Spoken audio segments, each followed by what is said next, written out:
Welcome to another edition of Vinyl from the Cave. And today we explore the question, often asked, why vinyl? Or why physical product at all?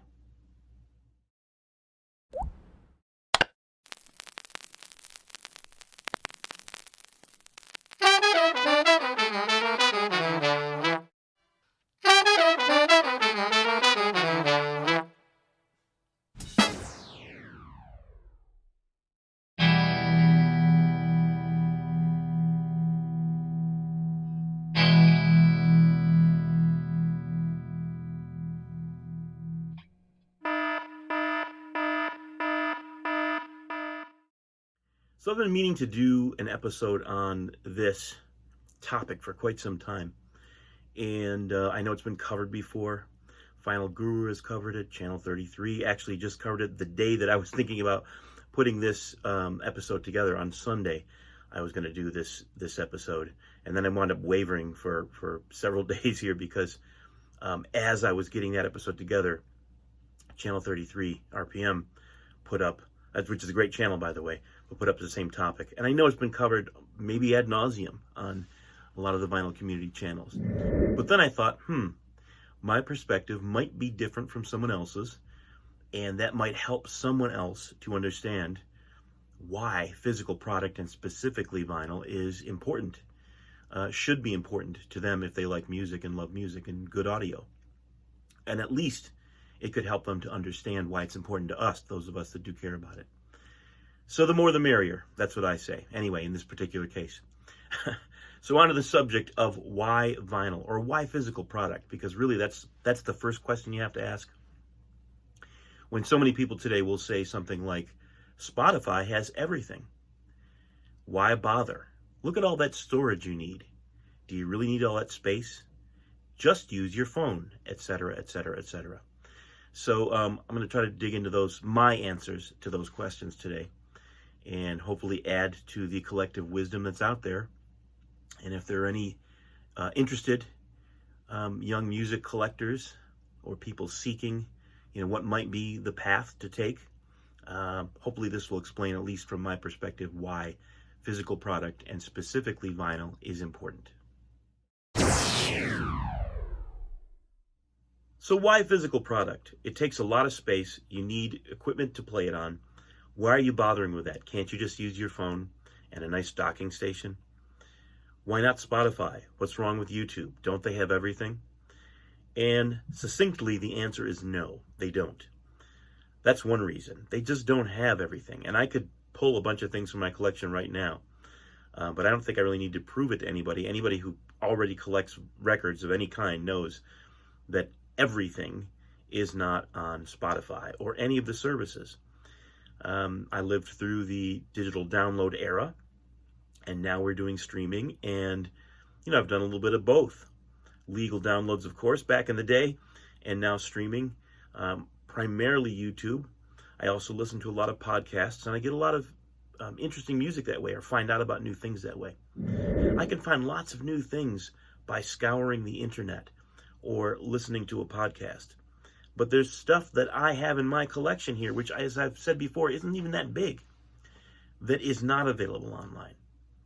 So no, they don't have everything.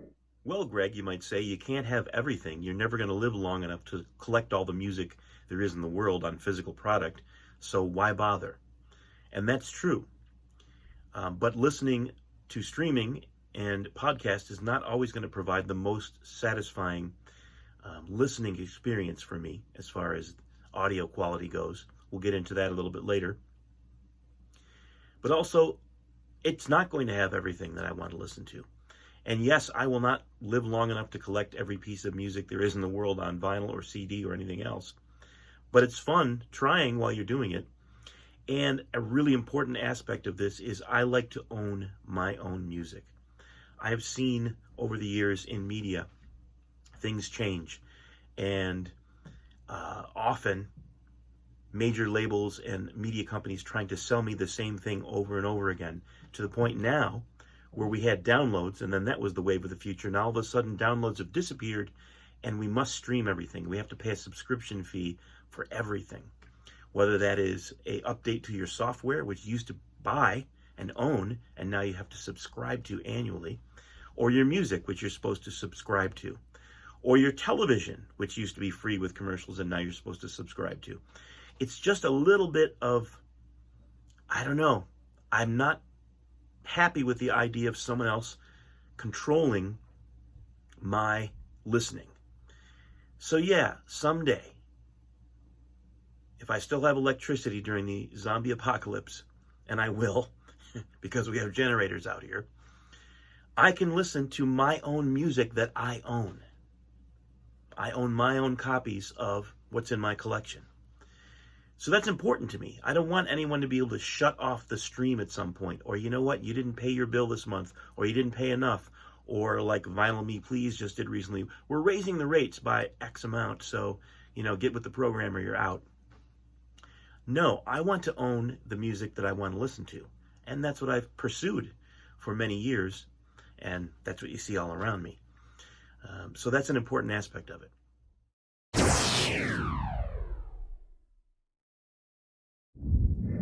Continuity check. Wasn't he just wearing a red shirt? That's true. I need a studio.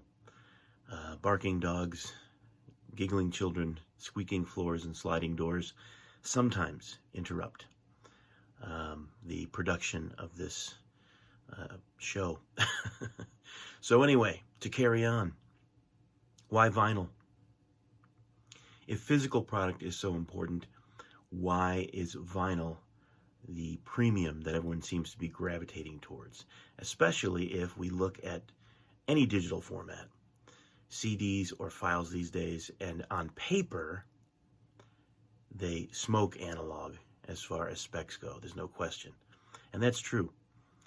Pretty much any digital format is possibly has the potential to be better than analog.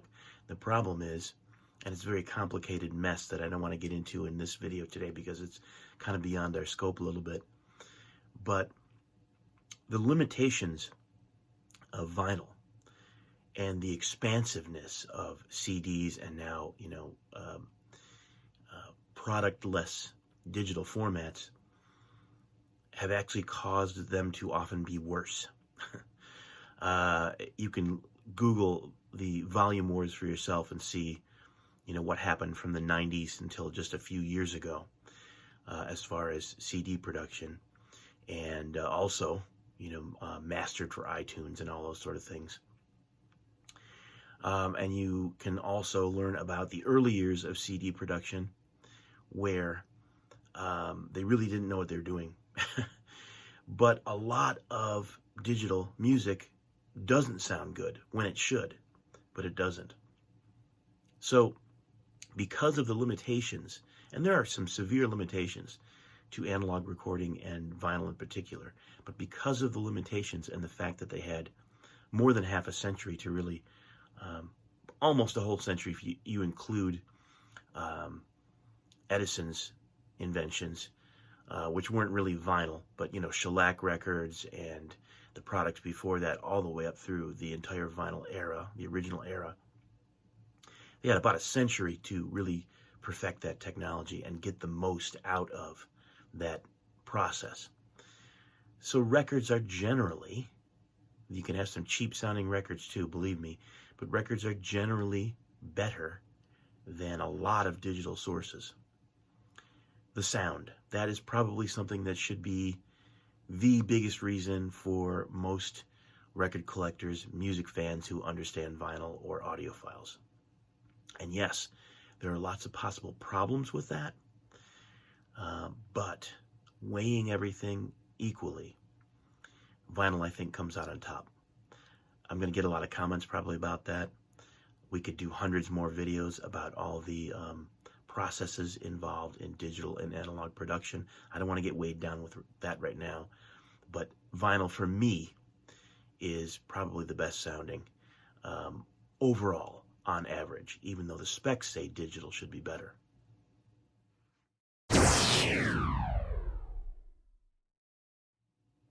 What about the other intangibles?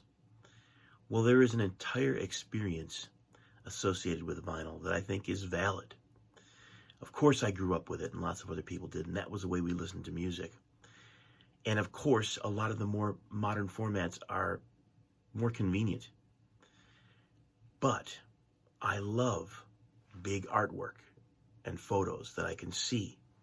I love liner notes, real liner notes, not just credits. I love reading the credits, but liner notes too, that you don't need a magnifying glass or a microscope to actually read through. I like the process of taking out a record and cleaning it and putting it on. The whole thing, what it does is focus your listening experience. So rather than having 8 trillion tunes on the internet that you can hear in the background anytime, which you never really hear because you're doing other things at the same time, you have a focused listening experience where you put on a record and sit down and enjoy the music. And then you have to get up in about 20, 25 minutes, flip the record, and listen to the rest of it. And that was what we used to do. I don't know that that happens outside of the vinyl community today. When a new album drops, if that is something that kids get together and wait for and listen to, we would wait for the latest whatever. If it was debuting on the radio, you get your tape out and get ready to record it. If you got your hands on the album or the single you were waiting for, you would call your friends and everyone would gather around the stereo and actually listen to the music. And I think that's an important aspect that maybe has been lost and we need to bring back. Focused listening. Because music isn't, as Moses Avalon has pointed out, not just the toy at the bottom of the Cracker Jacks box. It's something that really needs our attention. And if you enjoy music and you enjoy good sound, then why not get the most out of that experience?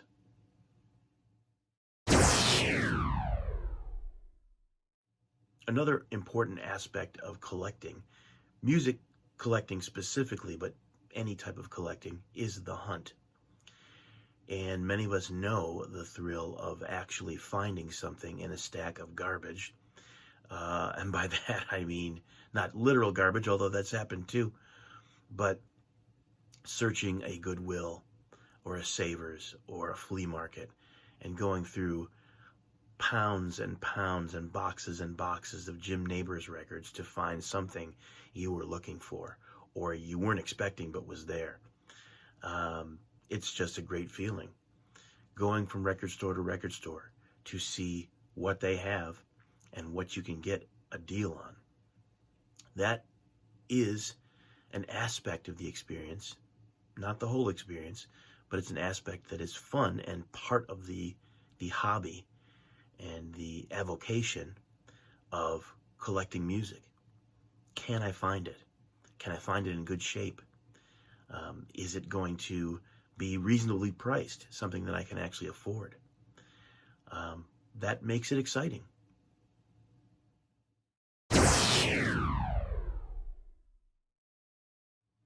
What about all that massive stereo equipment you need to play this stuff on? You keep telling us that all those cheap box players aren't any good. So what about all that space? Well, listen, I'm not against any new collector or young person trying out vinyl. And if that means they can afford $100 or less, portable box player with very, very minimal speakers, okay. But I want them to be aware that that is not going to be the best listening experience. And compared to your phone and your Bose Portable, it's going to sound terrible. And I don't want people to give up before they get the best out of that situation. Vinyl has a lot to offer. And analog listening has a lot to offer. But of course, you have to be willing to invest time and money into that process. So it's going to take a while. And yes, it does take some space. And if feng shui is your most important factor in, your living space, then perhaps this isn't for you. But if enjoying music, enjoying really good sound, and enjoying the hunt, the art of collecting, is something that might be on your radar screen, then I think this is something you need to consider. You're going to have to make some space for it. You're going to have to negotiate and juggle that in your life. If you are married, have a family, you can't take up the whole house with records, although I've managed to get pretty close. So, how do you balance those things? That's up to you. What is a manageable collection?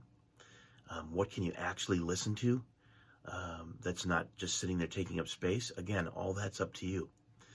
But I know that I have an almost insatiable hunger for new music. It doesn't have to be new, although that's cool too, but new to me, which is why I still look for music from the 1900s, the 1920s, the 1930s, 40s, and 50s, and you're not going to find all of that stuff on the internet. So there are a few of my reasons for enjoying and pursuing vinyl and analog listening. If anyone has any comments, I'd love to hear about them. Any questions, love to hear those too. Hopefully this has given you some food for thought as far as analog listening and pursuing a record collection. On Vinyl from the Cave, we like to focus on actually playing vinyl from the cave. So I enjoy these conceptual episodes where we talk about some things, but I want to leave you with some music. So we have to make sure that we do that today. This is Elvin Jones, the great drummer and band leader and influential jazz man. And this is from an album that came out in the 80s called Earth Jones. And this is Day and Night, a reworking of the standard Night and Day with some great solos and some beautiful playing by all involved. So we'll take this out today. Hope you've enjoyed the episode. Hope you'll visit us again here at the Triophonic Lounge. And we'll see you next time.